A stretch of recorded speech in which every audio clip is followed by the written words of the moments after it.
Ukraine cannot join NATO? The reason is simple. If you say Korea, there is the answer. The Korean Peninsula is divided into North and South Korea. It is located at the eastern end, where China, Russia, and the United States, the three most powerful countries, meet. Politically, North Korea is aligned with China and Russia, but South Korea is in a strong alliance with the United States. Some people might see Korea as a dangerous place. No, Korea has remained in a perfectly balanced state for over 70 years since the Korean War. Why? Because this is a buffer zone. What's that? A buffer zone is a region that prevents direct confrontation between major powers. It acts as a cushion, reducing the risk of war by keeping rival nations apart. North and South Korea together serve as a buffer zone for China, Russia, and the US, preventing direct conflict between these superpowers. Now, what about Ukraine? Ukraine was originally Russia's buffer zone.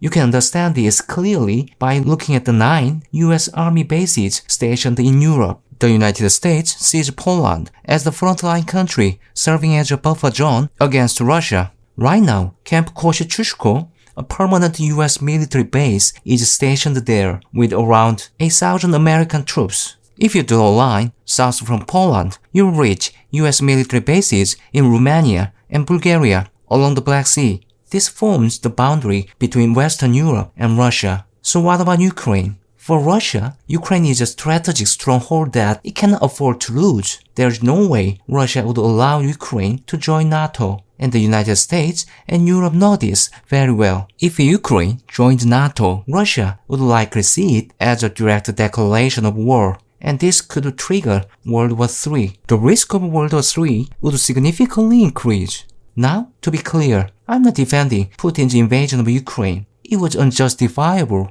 I just want to provide a geographical analysis by comparing Korea's position to Europe's map. Okay, think of it this way. If North Korea suddenly inserted China and Russia's leadership and then formed an alliance with the US, what would happen? Would Russia and China just sit back and accept it? Probably not. They might start another Korean War or even try to overthrow North Korea's government to bring it back under their control. And what about the United States? Would the US accept such a drastic shift in North Korea's position?